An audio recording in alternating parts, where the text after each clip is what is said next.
Hey, Sir Fix-a-Lot here, going to be changing the brakes on a 2005 Porsche 997. This, you can see by the rotor here, it's got a pretty decent lip on it, so I'm going to be changing it out. I'm going to be changing out the OEM rotors, going to be changing out OEM pads, the brake wear warning sensors, as well as flushing the brake fluid. There are relatively few tools you need in order to change the brakes in a 997. You just need a 10mm socket, 10mm hex, basically to remove the caliper, and sledgehammer. Since you're going to be throwing away the discs, you can pretty much sledgehammer those off the perch. Brake fluid in order to bleed the brakes later, and then of course brake clean in order to clean the discs. From a parts perspective, it's also relatively straightforward. Porsche uses a brake wear sensor on each corner. I've also got the new hardware here, front and rear, for the brake calipers. Brake pads, I'm using Porsche OEM, so these are the Techstar Jurids. These are the rears and those are the fronts, and then of course the brake rotors. Now the brake rotors, the way you could tell front to rear is the rears are a lot deeper because they have to contain the handbrake shoes, so they're going to be a lot deeper right here. The other thing you'll notice is on the fronts they are labeled left and right, and then on the rears it's relatively intuitive.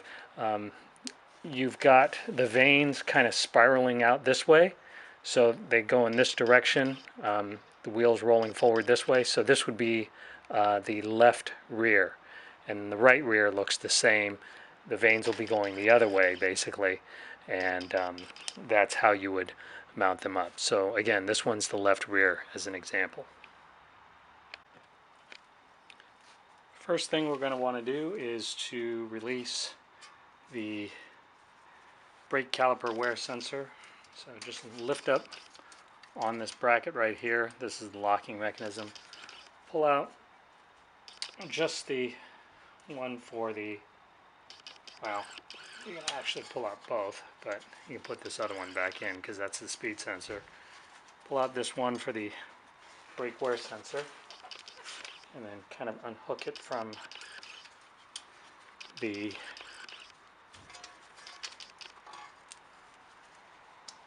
bleeder screw, and you'll have it loose like this.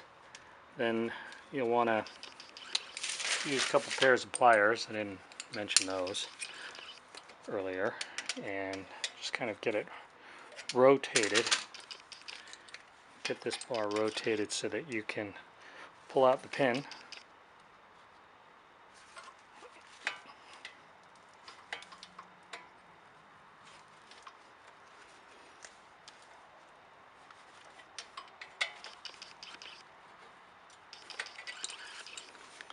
There's a pin at the end here. Pull that out, and then you're going to drive this mechanism, or the bar mechanism, all the way through, going out in this direction. Okay, with a small punch and a hammer, just kind of drive it out this way.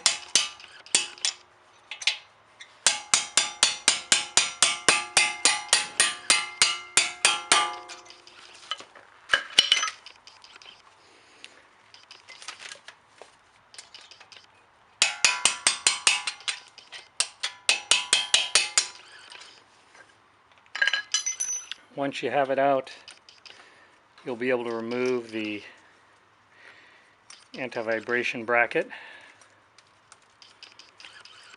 and you want to disconnect the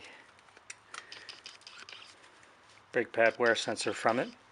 So you remove this, and then take a couple of screwdrivers, since you're not going to be reusing the disc.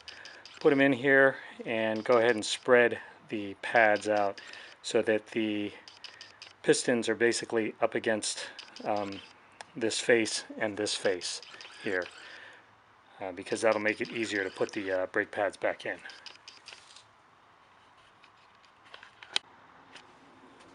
Once the pistons have been pushed back and these are loose, you can go ahead and remove them.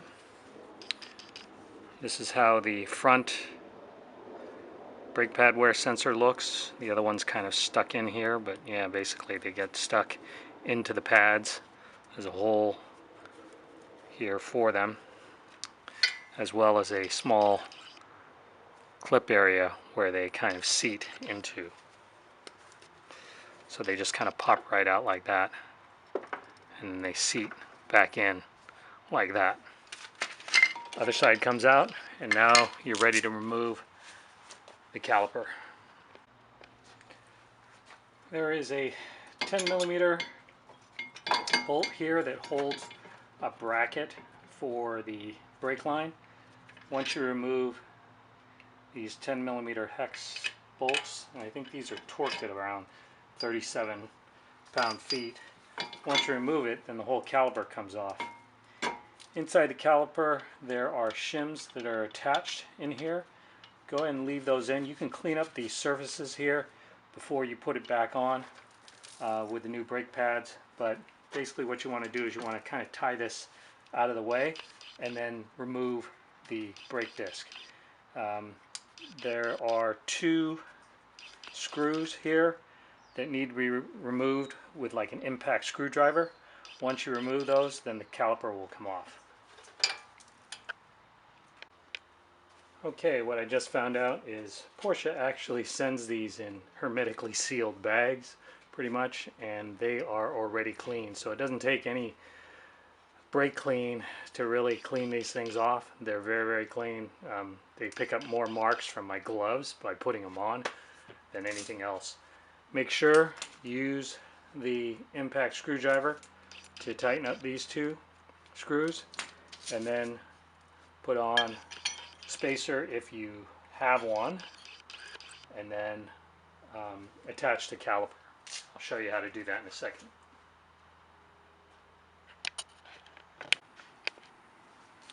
When putting the caliper back on, I changed my gloves to some cleaner ones.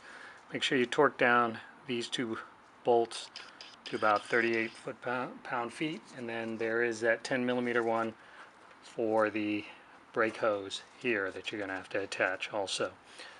Once this is in, the piston's already pushed back, and the anti-squeal shims are in place, and you know they're also pushed back. You can go ahead and put in the brake pads here.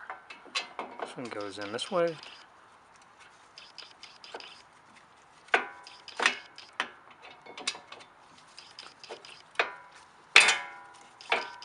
And this one goes in here. Alright, so once they're in place, you put in brand new locating pin. This one has a hole for the cotter pin back here, so it's going to go in this direction. Some people say to grease it with, you know, some sort of copper grease. I put a little bit on here. You don't even have to put any on, because it really doesn't make that much of a difference. But I did, and you know, we put it on as such. One thing I did forget was the anti-squeal bracket, so we're going to have to put that on too. Okay, notice I have the brand new anti-squeal shim in place, and then I've got the cotter pin in now here, so everything's all set. One of the things about the brake pad wear sensor is they're different from left to right. So on this side, the first hookup here is actually above the pin here. And on the other side, the hookup is below. It's down here. So the length of this is different. On the left, it is a 997 612 67800, and on the right side front, it is 997 612 75700, because it's lengthier on the right side than it is on the left. So that's one thing to remember. On the back, they are exactly the same length. When dropping this into place, put them in the hole and then press down, and you'll hear or feel like an audible like click as they click in. So you want on this side as well as down here. Route the cable up through the bleed screw and then mount it here. Same configuration, push it underneath the other wire and push them in and then push down on the clip. When you've completed one corner before you start on the next one, go ahead and pump the brakes. Make sure that the brake pads are seated in the caliper that you worked on. Then, when you back these calipers up or push them back out, or the pistons back out, it won't overflow the master cylinder. Same concept here as the front. You have a little bit less bracketry, so you want to first pull the cotter pin, that, and then drive out.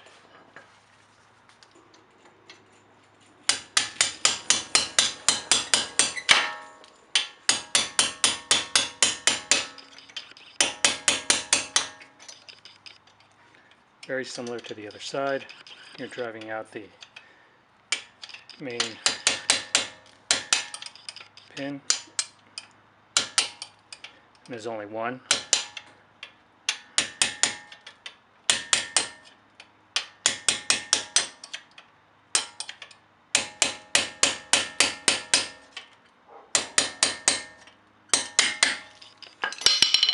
Once you have this removed, then go ahead and spread the brake calipers, and same thing, the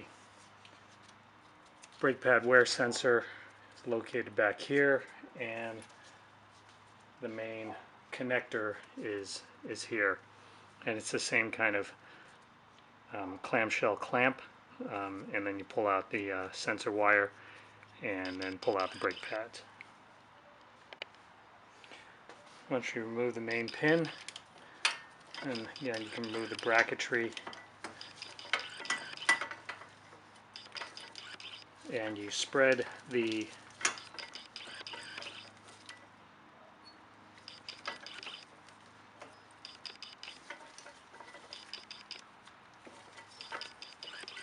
calipers, and the brake pads will come out like this.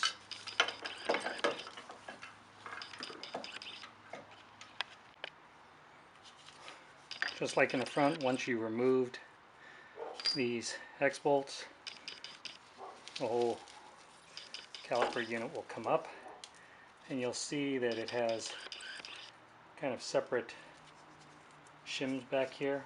Again, clean off the surface and kind of put this out of the way while you remove and change out the rotor.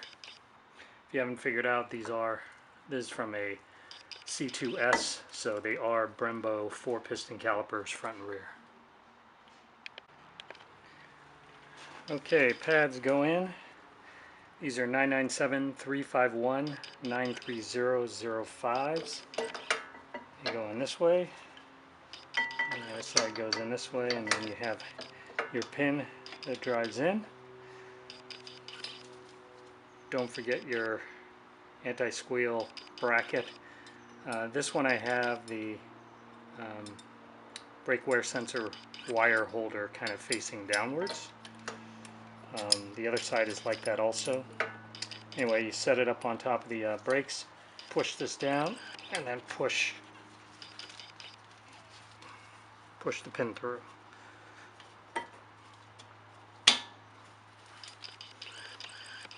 And at the other end, probably going to need a little help from tapping it.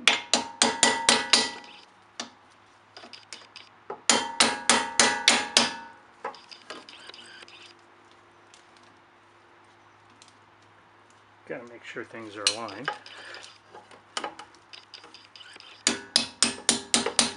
And then drive it through.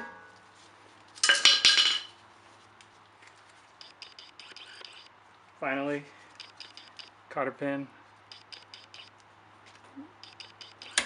goes into place.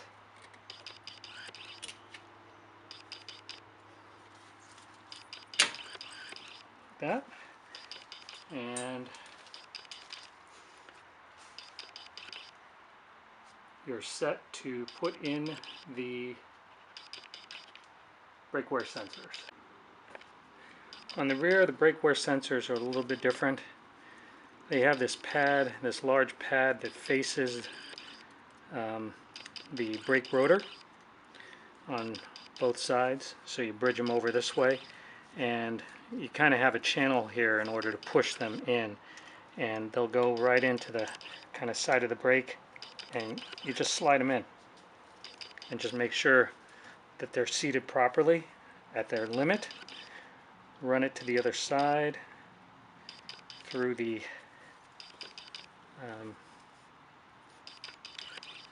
through their little holster, and again make sure it's oriented properly, and then drop it in on this side also. Pushing it all the way down, you'll hear it click when it's fully seated. So it'll be like this, and then you run this wire back to the plug and you're set. Again, don't forget to pump the brakes here in order to set the brake caliper before you work on the next corner.